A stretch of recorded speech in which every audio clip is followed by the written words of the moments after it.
할렐루야! 이 새벽 기도의 자리에 오신 성도님들 주님의 이름으로 환영하고 축복합니다. 하루를 기도와 말씀으로 시작하는 여러분들의 삶에 하나님의 크신 은혜와 축복이 또 놀라운 기도 응답의 역사가 있기를 주의 이름으로 간절히 축원합니다. 오늘 말씀의 제목은 고칠 수 없는 상처를 고치시는 하나님입니다. 고칠 수 없는 상처를 고치시는 하나님. 오늘부터 미가 선지자의 글이 시작되는데 얼마 전 속회 공과를 통해서도 우리가 미가서의 말씀을 함께 나눈 적이 있었습니다. 계속해서 우리는 선지자들의 글을 마주하고 있습니다. 지금 우리가 보고 있는 이 구약 성경과 오늘날 유대인들이 보는 히브리 성경이 내용은 완전히 똑같습니다. 동일합니다. 그런데 그 책의 순서와 배치가 조금 다른데 우리는 지금 이 소선지서로 구분되는 그 구약의 마지막 12권을 구약의 맨 끝에 둡니다. 그래서 죄에 대한 심판과 이스라엘의 회복은 오직 메시아를 통해서만 가능함을, 이 메시아에 대한 기대와 소망을 이 12 선지자들의 글을 통해서 우리는 조금씩 알아갈 수가 있습니다. 이 마지막 12명의 선지자들의 이름, 그들의 이름을 쭉 보기만 해도 이름 자체가 굉장히 은혜가 되는 이름들이고, 이 이름만 나열해서 봐도 우리에게 굉장히 중요한 메시지를 우리에게 전하고 있음을 알 수 있습니다. 이 12 선지자들의 그 이름은 첫 번째가 호세아입니다. 호세아부터 이제 그 선지자들이 시작되는데, 호세아는 그 이름의 뜻이 구원 또는 구원자라는 뜻이고, 그 다음 나오는 선지자는 요엘입니다. 요엘 이름의 뜻은 여호와는 하나님이시다라는 말이죠. 그래서 호세아와 요엘을 붙여서 보면 구원자는 오직 여호와 하나님밖에 없다라는 그런 의미가 됩니다. 또 아모스는 짐을 지는 자라는 뜻인데, 그리고 오바댜, 그 다음에 나오는 오바댜는 여호와의 종이라는 뜻입니다. 우리의 짐을, 죄의 짐을 대신 지시는 분이 누구십니까? 바로 여호와의 종 장차올 메시아라는 것이죠. 그 다음 나오는 선지자의 이름은 요나입니다. 요나는 그 이름의 뜻이 비둘기라는 뜻인데, 비둘기는 성령을 상징하고 있습니다. 오늘 우리가 본 그 다음에 나오는 선지자가 미가고, 미가는 그 이름의 뜻이 누가 여호와와 같은가, 하나님 같은 분이 대체 어디 있는가라는 그런 의미입니다. 이어서 나오는 선지자 나훔의 뜻은 위로하다, 위로자라는 뜻이고, 하박국의 이름은 껴안다, 포옹하다라는 뜻이고, 스바냐의 이름은 여호와께서 숨기신다라는 그런 의미가 있습니다. 그러니까 하나님 같은 분이 대체 없는데 그 하나님은 우리의 참된 위로자 되시고, 또 죄악된 우리를 다 껴안고 계시고 포옹하고 계시고, 또 재앙의 날, 심판의 날, 여호와의 날에 하나님의 백성들은 하나님께서 숨기신다라는 그런 이름까지 갖고 있습니다. 그리고 이어서 나오는 선지자는 학개라는 선지자인데, 학개는 그 이름의 뜻이 축제라는 뜻입니다. 축제. 학개 선지자의 그 글의 주제는 성전의 회복입니다. 성전이 회복될 때, 하나님을 기쁘시게 할 때 우리의 삶에 축제가 펼쳐진다라는 것을 보여주고 있습니다. 그리고 그 다음 나온 선지자는 스가랴, 여호와께서 기억하신다라는 것이죠. 하나님을 향한 헌신과 희생과 사랑, 이 모든 것을 하나님이 기억하신다라는 의미고, 맨 마지막 선지자 말라기는 그 이름의 뜻이 나의 사자라는 뜻입니다. 나의 사자, 하나님의 사자, 곧 메시아께서 이제 곧 오실 것이다 라는 것을 보여주고 있습니다. 우리가 이 선지자들의 글을 읽을 때 이 내용만 보면 심판 이야기만 있어서 조금 어려울 수도 있지만, 큰 틀에서 하나님의 구원의 역사의 흐름 가운데서 이 선지자들의 글을 읽어보면 조금 더 깊은 은혜 속으로 우리가 들어가 볼 수 있다는 것을 알게 됩니다. 오늘부터 이제 그 12 선지자 중에 6번째 선지자인 미가 선지자의 글을 우리가 함께 읽을 텐데, 그 본래 이름은 미가야 또는 미가야후라고 부릅니다. 근데 야와 야후가 생략돼서 미가라고 부르는데, 아까도 말씀드렸지만 그 이름의 뜻이 누가 여호와와 같은가, 야훼 같은 분, 여호와 같은 분이 대체 어디 있는가라는 그런 의미입니다. 사랑하는 성도 여러분, 우리 하나님과 같은 분은 어디에도 없는 줄로 믿습니다. 그 하나님은 비할 데 없는 능력과 성품을 가지신 분이고, 이 하나님은 우리 가운데 우리의 삶에 놀라운 은혜와 축복을 허락해 주시면서 우리의 삶을 한 걸음 한 걸음 인도해 가시는 분이 바로 여호와 하나님이시다라는 겁니다. 그래서 미가 선지자 끝에 보면 미가 7장 18절에 주와 같은 신이 어디 있으리까 라고 하면서 자신의 이름과 굉장히 비슷한 문장을 이 미가 맨 마지막에 넣어두면서 정말 하나님과 같은 분은 이 세상 어디에도 없다라는 것을 선포하고 있습니다. 이 미가서의 전체 주제는 한마디로 말하면 심판과 용서입니다. 심판과 용서. 이스라엘 백성들, 유다 백성들의 죄와 허물로 인하여 그들은 심판받을 수밖에 없습니다. 하나님은 공의로우신 분이기 때문에 죄를 가만히 내버려 두지 않으시고 죄에 대하여 반드시 대가를 치르게 하십니다. 그런데 거기서 끝나는 것이 아니라 하나님은 동시에 사랑과 자비와 긍휼의 하나님이시기에 이스라엘 백성들을 다 용서하시고 그들을 회복시키십니다. 이 미가 선지자는 전체가 7장입니다. 그래서 오늘 1장부터 시작해서 우리가 온전히 한 주 동안 이 미가서 전체를 살펴보게 될 텐데, 미가 선지자의 글은 크게 세 부분으로 나뉩니다. 1장과 2장 유다 백성들을 향한, 이스라엘과 유다 백성들을 향한 하나님의 심판이고, 3장부터 5장까지는 현재의 그들의 불의한 모습과 또 하나님께서 허락하실 장차 의로운 통치에 대한 예언을 해줍니다. 그리고 6장과 7장은 하나님의 공의와 자비가 드러난 모습을 우리에게 알려주고 있습니다. 특별히 미가서 5장에서는 메시아께서 베들레헴에서 나실 것이다 라는 그런 것을 예언해 주면서 메시아의 도래를 기대하며 소망하는 모습도 그리고 있습니다. 앞으로 오늘부터 일주일 동안 우리가 미가서를 함께 읽을 텐데, 미가 선지자의 그 이름의 고백과 같이 하나님과 같은 분은 세상 천지 어디에도 없다는 것을 우리가 다 지금 기억하면서 말씀을 통하여 은혜 받는 복된 한 주가 되기를 주의 이름으로 간절히 축원합니다. 오늘 본문 1장을 보면 1절에 미가 선지자에 대하여 간략히 소개합니다. 이 미가 선지자는 유다 왕이었던 요담과 아하스, 히스기야 시대에 활동했던 선지자입니다. 그러니까 이사야 선지자보다 조금 늦은 시기에 대비해서 이사야 선지자와 함께 활동했던 그런 선지자였습니다. 모레셋 사람이라고 소개되는데, 이 모레셋이라는 동네는 예루살렘에서 남서쪽으로 약 30km 떨어져 있는 작은 마을입니다. 작은 마을 출신의 선지자였지만 그는 하나님의 말씀을 받아 북이스라엘의 수도였던 사마리아, 아직 아수르에게 멸망당하기 전인 그 사마리아를 향하여 예언을 하고 있고, 또 이스라엘 그 유다 백성들 예루살렘을 향한 하나님의 뜻을 전하고 있습니다. 오늘 본문도 세 부분으로 나눌 수 있는데, 1절은 미가 선지자에 대한 소개, 그리고 2절부터 7절까지 이스라엘 백성들의 죄악을 선포하고 8절로 16절까지 유다 백성과 예루살렘에까지 그 재앙이 이르게 되었다라고 보여주고 있습니다. 오늘 본문을 통하여 우리에게 주시는 하나님의 영적인 교훈을 살펴보고 기도의 제목을 얻고자 합니다. 첫 번째로, 하나님은 죄 가운데 있는 백성들을 찾아오신다라는 겁니다. 하나님은 죄 가운데 있는 백성들을 찾아오십니다. 2절입니다. 백성들아 너희는 다 들을지어다. 땅과 거기에 있는 모든 것들아 자세히 들을지어다. 주 여호와께서 너희에게 대하여 증언하시되 곧 주께서 성전에서 그리하실 것이니라. 사랑하는 성도 여러분, 우리는 다 하나님의 말씀을 들어야 할 줄로 믿습니다. 땅과 거기 사는 모든 존재들, 땅 위에 숨을 쉬며 살아가는 호흡이 있는 모든 육체들은 다 하나님의 말씀을 들어야 합니다. 그냥 듣는 게 아니라 자세히 들어야 합니다. 하나라도 놓치지 않고 다 들어야 합니다. 이 말씀 때때로 우리를 책망하는 말씀이기도 하지만 결국 이 말씀이 우리를 살리고 우리에게 구원과 영생을 주시는 귀한 말씀이기에 이 땅의 모든 백성들은 이 말씀을 다 들어야 한다라는 것이죠. 우리가 하나님의 말씀을 들을 때에 우리 안에 믿음이 생기게 되고, 바울이 말하죠. 믿음은 들음에서 나며 들음은 그리스도의 말씀으로 말미암는도다고. 우리가 말씀을 날마다 들을 때에 우리의 믿음이 더욱 성장하게 되고, 그로 인하여 하나님의 아들 그리스도를 더욱더 깊이 알아가게 된다라는 것입니다. 이어서 3절입니다. 여호와께서 그의 처소에서 나오시고 강림하사 땅의 높은 곳을 밟으실 것이라 라고 말합니다. 하나님이 그의 처소에서 나오신대요. 그의 처소는 하늘에 있는데 하늘 보좌에서 나오셔서 강림하십니다.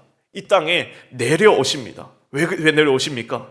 땅의 높은 곳들을 밟으시려고, 땅의 높은 곳이라는 것은 교만으로 인하여 높아진 사람들의 마음입니다. 특별히 죄악된 이스라엘 백성들, 사마리아 사람들의 죄악이 쌓여서 점점 더 그 죄악이 높아져 가니까 그 죄악을 밟으시려고 하늘의 처소에서 하나님이 내려오십니다. 5절 이하에 그들의 죄악에 대하여 설명합니다. 이는 다 야곱의 허물로 말미암음이요 이스라엘 족속의 죄로 말미암음이라. 야곱의 허물이 무엇이냐? 사마리아가 아니냐? 유다의 산당이 무엇이냐? 예루살렘이 아니냐? 이 사마리아는 북이스라엘의 수도고 예루살렘은 남유다의 수도입니다. 그런데 이곳이 다 우상 숭배하는 산당이 되어버렸다라고 말합니다. 6절입니다. 이러므로 내가 사마리아를 들의 무더기 같게 하고 포도심을 동산 같게 하며 또 그 돌들을 골짜기에 쏟아내리고 그 기초를 드러내며 그 새긴 우상들을 다 부서지고 그 음행의 값은 다 불살라지며 내가 그 목상들은 다 깨뜨리리니 그가 기생의 값으로 모았은즉 그것이 기생의 값으로 돌아가리라. 사마리아와 예루살렘에 각기 우상들을 섬기는 제단과 산당들이 있었습니다.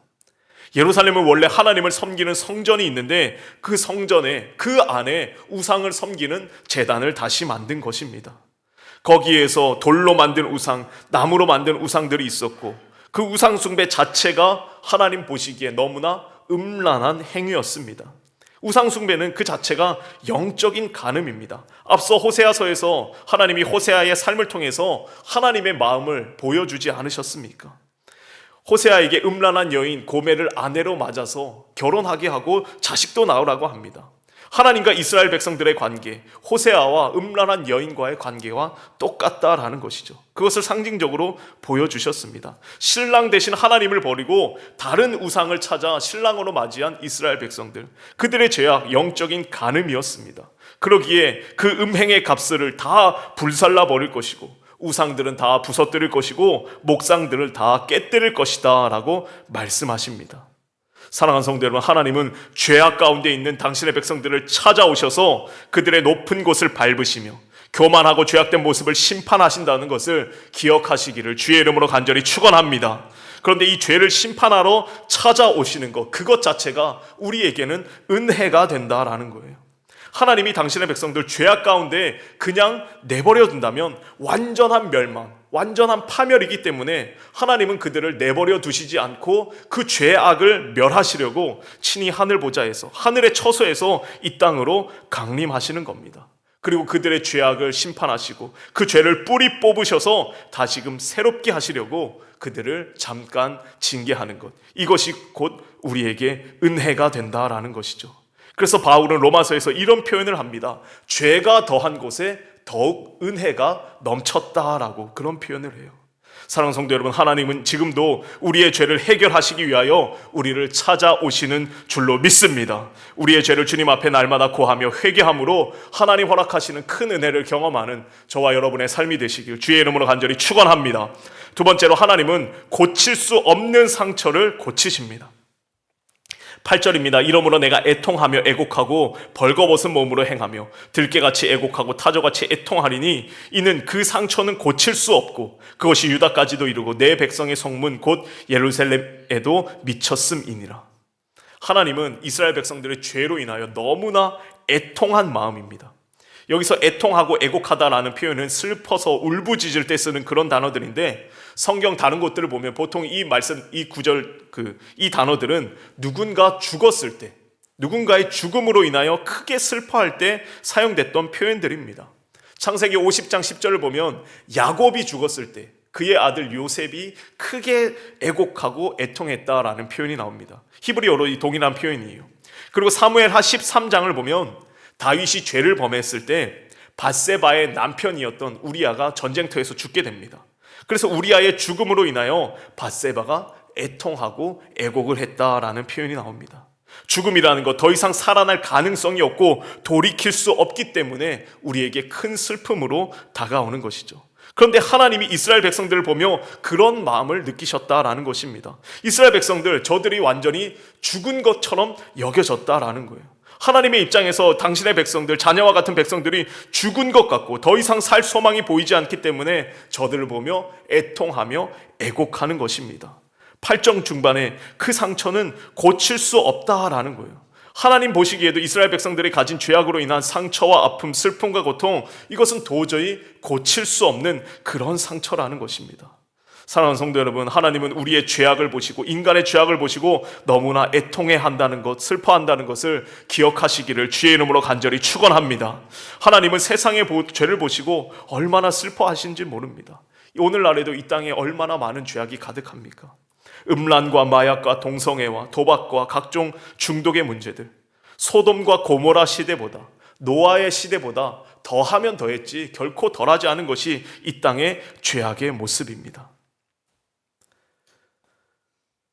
하나님도 이제 더 이상 그 상처를 고칠 수 없다 포기하신 듯 말씀하십니다. 이 지경이 되었으니 더 이상 고칠 수 없다라는 겁니다. 그런데 이 세상의 그런 죄악들, 우리의 힘으로는, 우리의 시선으로는 도저히 해결할 수 없는 문제이지만 그럼에도 불구하고 하나님은 새로운 살 길을 열어주시고 다시금 구원의 은혜를 베풀어 주시는 줄로 믿습니다. 이 상처 고칠 수 없는 상처라고 하나님이 말씀하셨지만 하나님은 그 말씀을 번복하십니다. 하나님은 그 뜻을 돌이키시고 당신의 백성들의 그 깊은 상처를 고쳐주십니다. 시편 147편에 여호와께서 예루살렘을 세우시며 이스라엘의 흩어진 자들을 모으시며 상심한 자들을 고치시며 그들의 상처를 싸매시는도다. 하나님은 고칠 수 없는 상처를 고쳐주십니다. 오늘도 우리의 고칠 수 없는 상처가 있다면 하나님은 그것을 고쳐주시고, 용서할 수 없는 죄인이 있다 할지라도 하나님은 십자가의 사랑으로 그들의 죄를 용서하시고, 죽은 것만 같아서 애통하셨던 당신의 백성들, 그 백성들을 다시금 죽음 가운데서 생명으로 인도해 주십니다. 이런 분이 바로 우리 하나님이시다라는 겁니다. 오늘도 우리의 고칠 수 없는 상처를 고치시는 하나님 앞에 나아가 참된 회복을 받아 누리는 저와 여러분의 삶이 되기를 주의 이름으로 간절히 축원합니다. 끝으로 근심 중에도 복을 바라는 마음입니다. 근심 중에도 복을 바라는 마음. 오늘 말씀 10절 이하를 보면 익숙하지 않은 지명들, 낯선 지명들이 굉장히 많이 나옵니다. 베들레아브라, 사빌, 벳에셀, 마롯, 라기스, 가드, 모레셋, 악십, 마레사. 이 지역들은 다 유다 남부의 지역이기도 하고 또 블레셋과 경계에 있는 지역들이기도 합니다. 이 낯선 지명들 이렇게 많이 소개하는 이유는 이 지명들의 이름이 히브리어로는 다 의미가 있기 때문에, 본문의 심판과 그 내용이 연결되기 때문에 이 지명들을 굳이 소개하고 있습니다. 10절에 베들레아브라는 그 티끌의 집이라는 뜻입니다. 하나님의 재앙이 임하면 너희가 다 티끌같이 된다는 것이고, 11절 사빌은 아름다운이라는 의미인데 벗은 몸과 대조되는 그런 이름입니다. 아름다운 성읍이었지만 결국 벗은 몸에 수치를 당하게 될 것이고, 11절 벳에셀은 빼앗음의 집이라는 뜻입니다. 멸망으로 인하여 가진 모든 것들이 빼앗길 것이고, 12절에 마롯은 쓰라림을 뜻합니다. 쓰라림. 그런데 우리가 주목해서 볼 구절이 이 12절입니다. 마롯 주민은 근심 중에 복을 바라니 이는 재앙이 여호와께로 말미암아 예루살렘 성문에 임함이니라. 이들은 하나님의 재앙으로 인하여 굉장히 쓰라린 고통을 겪고 있습니다. 그러나 그러한 근심 중에도 하나님께서 허락하실 복을 기대하고 있습니다. 여기서 복으로 번역된 히브리어가 토브라는 말이거든요. 토브는 하나님이 세상을 창조하시고 보시기에 좋았더라 했을 때 이 좋았다라는 표현이 바로 이 토브입니다. 토브. 이 마롯의 주민들 쓰라림의 고통 가운데 있지만, 근심 중에 있지만 하나님의 창조 그 본래의 모습, 하나님께서 허락하셨던 그 복을 다시금 바라며 하나님 앞에 기도하고 있다라는 것입니다. 근심 중에 복을 바라고 있다. 하나님의 그 창조의 처음의 손길을 기대하고 있는 것입니다. 사랑하는 성도 여러분, 근심 중에라도 하나님 허락하시는 복을 바라는 저와 여러분이 되기를 주의 이름으로 간절히 축원합니다. 우리의 삶 가운데 어떤 쓰라림과 고통이 있다 할지라도, 근심 가운데 있다 할지라도 하나님 창조 본래의 모습, 하나님 보시기에 좋았더라 했던 그 모습, 토부의 복을 바라는 자들에게 하나님은 결국 그 복을 진정 허락해 주신다라는 것입니다. 바라기는 저와 여러분의 삶이, 오늘 하루의 삶이 그 은혜를 사모하며 근심 중에도 복을 바라는 복된 하루가 되시길 주의 이름으로 간절히 축원합니다. 함께 기도하겠습니다. 좋으신 하나님 감사합니다. 오늘도 우리에게 새로운 생명을 허락하여 주시고 기도함으로 하루를 시작하게 하심에 참으로 감사를 드립니다. 미가 선지자 그 이름의 고백처럼 우리 하나님과 같은 분이 대체 어디 있겠습니까? 죄악 가운데서 우리를 구원하기 위하여 우리를 찾아오시는 하나님, 죄가 더한 곳에 더욱 넘치는 은혜를 더 허락하여 주시옵소서. 우리의 힘으로 도저히 고칠 수 없는 상처들, 아픔들도 있습니다. 그러나 그 상처들도 하나님이 고쳐주실 줄로 믿습니다. 용서받을 수 없는 죄인들이라도 용서하여 주시고 죽은 것 같은 우리의 인생에 참된 생명의 역사를 허락하여 주시옵소서. 오늘도 근심 중에도 복을 바라는 당신의 백성들, 하나님, 당신은 복 주시기 원하시는 분이라 하셨사오니 쓰라림의 아픔 중에도 근심과 고통 중에도 하나님의 복을 구하는 자들에게 참된 회복의 손길을 허락하여 주시옵소서. 이 새벽에도 귀한 예물 정성껏 구별하여 드린 손길들이 있습니다. 10의 1조를 드리고 1,000번째를 드리고 감사와 여러 서원의 예물 드리오니 기뻐 받아주시고 충만한 복으로 채워 주시옵소서. 오늘도 주님과 동행하는 거룩하고 복된 한 날 되게 하실 줄 믿사오며 예수님의 이름으로 기도하옵나이다. 아멘.